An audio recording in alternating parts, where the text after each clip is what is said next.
Hi there, I'm Kevin Newell, and this is the Crazy Alberto knot. I like to start by making a loop in the leader material and putting a bend in it so that it's easy to work with.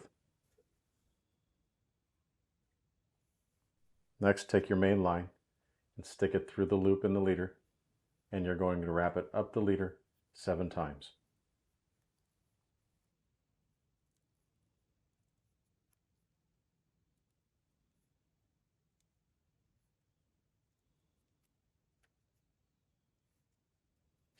Once you've done this, you're going to go ahead and wrap back down the leader 7 times, making sure to wrap into the gaps that you've just made.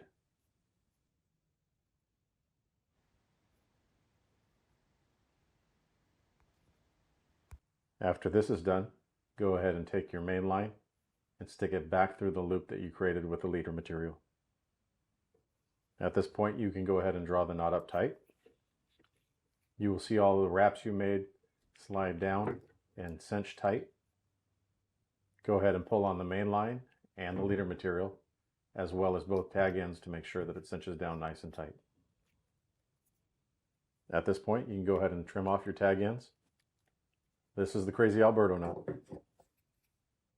I really like this one because it's easy to tie, super strong, and it goes through the guides of the rod, both in and out, really smoothly.